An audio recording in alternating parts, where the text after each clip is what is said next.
Assalomu alaykum o'rtoqlar. Bugun sizlar bilan MetaTrader hisob raqamimizni parolini almashtirishni o'rganamiz. Ko'pchilikda shunday muammo bo'ladi. Hisob raqamidan adashib chiqib ketgan yoki parolni almashtirib qo'ygan va ba'zi holatlarda parolni kiritayotgan holatda ham parolni almashtirgan bo'lsa ham xatolik bo'ladi. Mana shuni keling birgalikda o'rganamiz.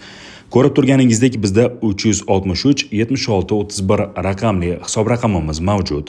Va bu hozir bizni MetaTrader 5 platformamizga ulangan. MetaTraderga qaytamiz va buni tekshiramiz. Nastroyka joyiga bosadigan bo'lsak, mana 363 76 31 hisob raqamimiz aktiv ulangan.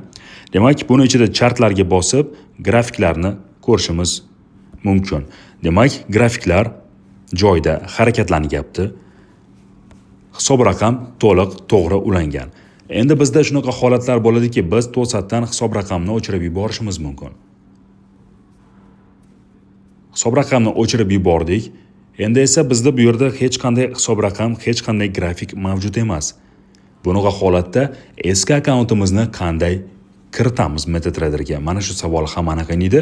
Bu esa bizda bundan oldingi darsliklarda hisob raqamni ochib MetaTraderga ulayotganda aytib o'tilgan, ya'ni hisob raqamni ochganingizda agar u yangi bo'lsa, login parolni skrinshot qilib oling yoki o'zingizga qulay joyga ko'chirib o'tkazib qo'ying.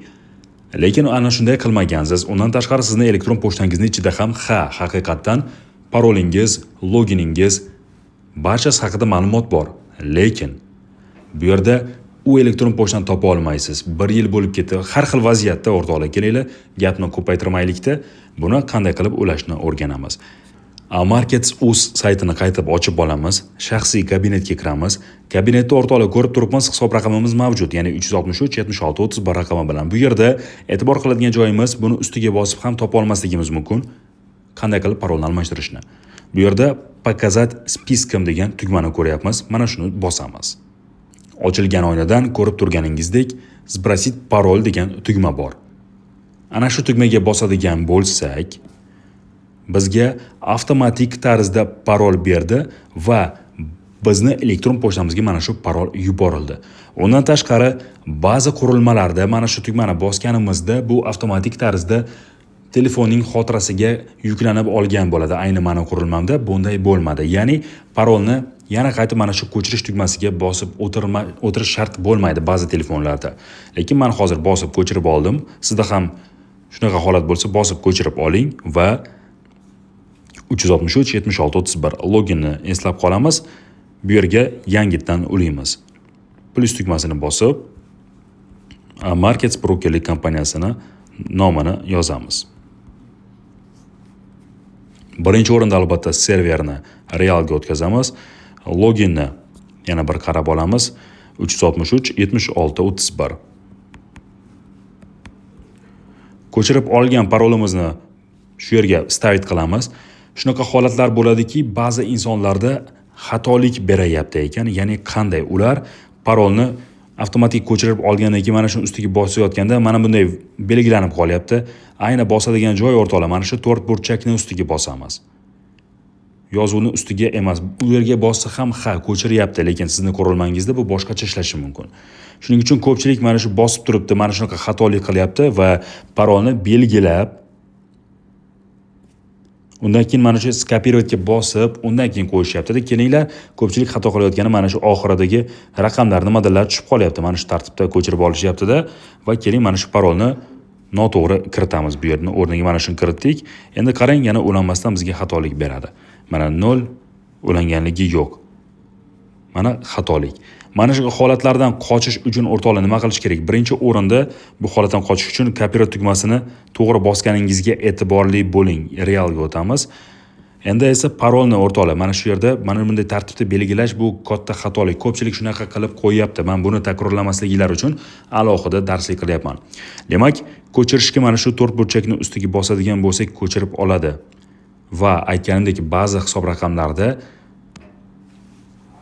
mana shu holat ishlamayapti. Belgilab oladigan bo'lsangiz, belgilasangiz ham ishlaydi, faqat to'g'ri, to'liq ko'chiring, qarang, boshqa raqam qolib ketmasin, boshqa ortiqcha narsani ushlab yubormang. Skopировать va mana shuni ulaymiz hozir 363 76 31.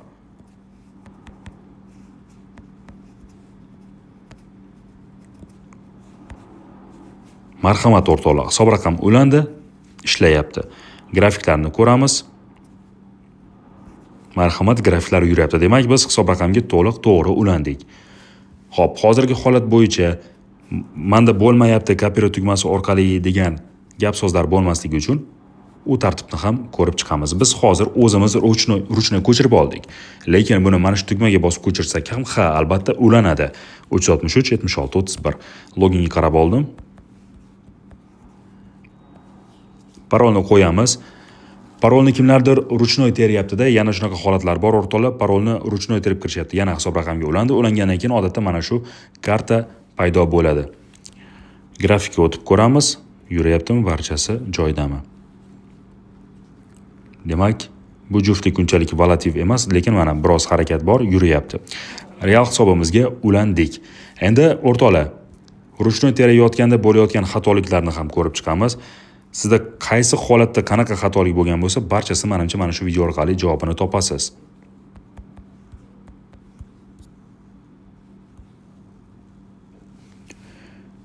Uch v qaranglar, bu yerda ko'pchilik xato qilib qo'yadi. Mana 3 v kichkina harf qilib qo'yish mumkin, boshqa-da. Buni terayotganda e'tiborli bo'ling o'rtoqlar. Mana parolimiz 3, undan keyin katta v yozilgan, shuning uchun katta v, JM va katta M. E'tibor qiling, men yozyapman, misol uchun katta harfni har safar bosib yozyapman ba'zi holatlarda. Shu katta bo'lyaptimi, yo'qmi, shunga e'tibor qiling. Undov harf, undov bor ekan, keyin K bor ekan. E'tiborli bo'ling, bu juda ham qiyin. Ruchnoy teradigan bo'lsangiz, o'zingizni ham qarang, bu yerda endi kichkina harf bo'lyapti-da, o'zingizni vaqtingizni ketkazasiz va o'zingizni qiynaganingiz qoladi. Va mana shu belgi bilan bir raqami.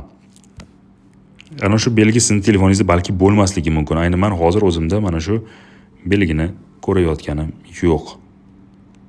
Mana misol uchun menda ana shu belgi topilmadi. Mana shu holatlardan qochish uchun o'rtoqlar, mana parolni men tera olmagan bo'lar edim-da. Ruchnoy emas o'rtoqlar, sodda oson ustiga bitta bosib ko'chirib olib, ana shuni kiriting. Yoki bo'lmasa keyingi alternativ usuli bosib turamiz va belgilab olib, kerakli joyini lishni joy ushalib ketyapti, qo'limdan chiqib ketyapti. Hozir ko'rganingizdek, mana shu holatlar bo'lishi mumkin. Bu holatda ustiga bosib turib, sekin suramiz va qo'yib skopirovatga bosamiz. Va mana bu yerga bitta tegib, stavitga bosamiz. Bitta tegyapman o'rtoqlar va pitichkani bosib yuborsak, marhamat, hisob raqamga ulandi. Mana shunaqa xatoliklar ko'pchilikda bo'ladi, hammada har xil holat bo'ladi. Shuni barchasini umumlashtirib video qilishga harakat qildim. Sizda qaysi biri bo'lgan bo'lsa, menimcha video orqali siz javobni oldingiz.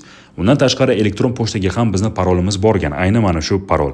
Hozir uni ham siz bilan birgalikda tekshiramiz. Marhamat o'rtoqlar, ayni shu bizning hisob raqamimizning raqami ko'rib turganingizdek va bizga berilgan yangi parol. Mana shu parolda mana shu harfni biz tera olmadik. Xuddi shu mana keydan keyingini tera olmadik.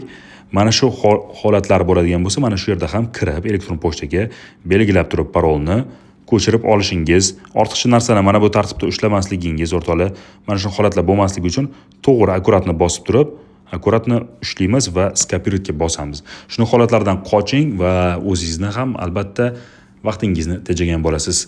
Menimcha hamma savollarga javob bera oldim mana shu video orqali.